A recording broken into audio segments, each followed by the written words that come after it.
Beberapa informasi di internet mengatakan bahwa akhir orang yang tidak memutuskan cuci darah itu akan merasakan dengan tenang gitu ya. Tapi fakta-fakta yang terjadi seringnya itu tidak setenang itu gitu. Kayak ngompol terus, sulit tidur, meracau, kebingungan, sesak nafas. Dan itu terjadi pada orang-orang yang memutuskan untuk tidak melakukan cuci darah.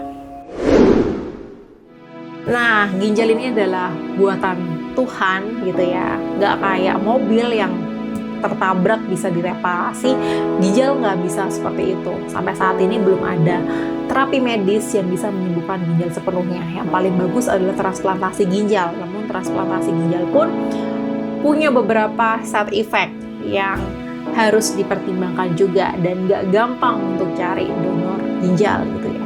Kalau di luar negeri, orang dengan gagal ginjal kronis akan dimasukkan ke perawatan paliatif. Di Indonesia juga ada sebenarnya perawatan paliatif, namun belum digunakan secara optimal. Perawatan paliatif ini adalah perawatan untuk meningkatkan kualitas hidup pasien yang menderita penyakit-penyakit kronis.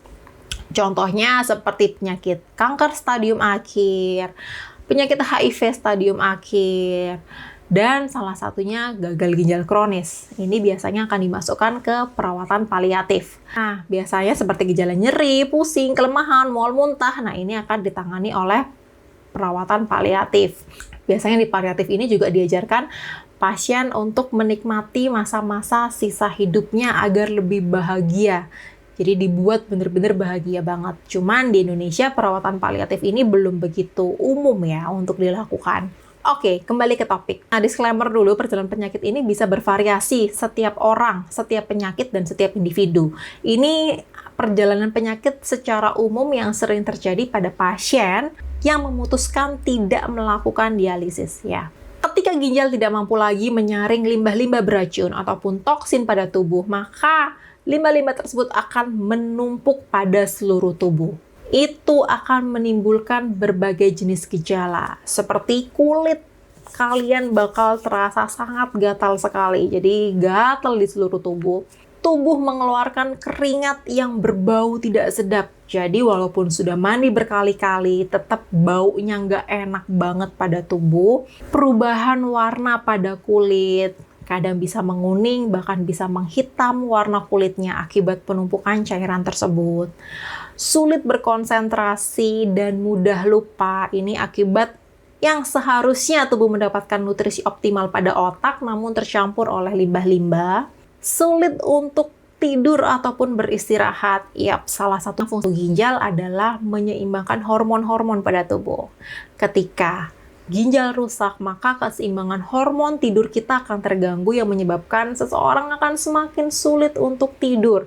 Walaupun tubuhnya lemas, tidak bertenaga karena nutrisi tidak ada, tapi sulit untuk tidur di malam hari. Dan ini benar-benar menyiksa sekali. Mual dan muntah, serta kehilangan nafsu makan. Ini akibat uremia atau penumpukan limbah-limbah protein beracun pada tubuh dan ketidakseimbangan asam basa tubuh akibat ginjal tidak mampu lagi untuk menyeimbangkan asam basa tubuh. Mual dan muntah serta kehilangan nafsu makan ini bikin seseorang akan semakin kurus. Jadi bener-bener nggak nafsu makan. Mau dimasakin apapun itu rasanya susah untuk masuk ke mulut. Karena ginjal tidak mampu lagi menyeimbangkan elektrolit maupun cairan pada tubuh, maka tubuh akan mengalami bengkak. Bengkak itu terlihat pada kaki yang paling sering, dan ini tidak menghilang walaupun sudah perubahan posisi. Lalu sesak nafas. Sesak nafas ini diakibatkan adanya penumpukan cairan berlebih pada paru-paru yang biasanya diseimbangkan oleh ginjal, itu tidak mampu lagi menyeimbangkan. Seringnya paru-paru penyakit ginjal itu terendam oleh cairan. Jadi benar-benar sesak nafas dan tidak nyaman sekali. Ginjal juga berfungsi untuk menyeimbangkan hormon dan kepadatan tulang. Nah, seringnya kalian akan mengalami penyakit tulang, osteoporosis, nyeri-nyeri sendi, dan tulangnya lemah, gampang patah. Selain itu, mudah letih dan tekanan darah tidak terkontrol akibat dari hormon yang tidak seimbang, serta cairan yang tidak mampu dikeluarkan dengan optimal pada tubuh. Biasanya tekanan darah jadi tinggi, sering ke kamar mandi, pipis berkali-kali, rasa gatal pada area saluran kencing karena adanya infeksi akibat penumpukan limbah-limbah beracun, bahkan seringnya ngompol dan linglung gitu ya, sering meracau gitu. Nah, ini hal-hal yang akan terjadi ketika seseorang memutuskan untuk tidak melakukan cuci darah. Nah, biasanya ini akan berlangsung dalam waktu 3-6 bulan lamanya.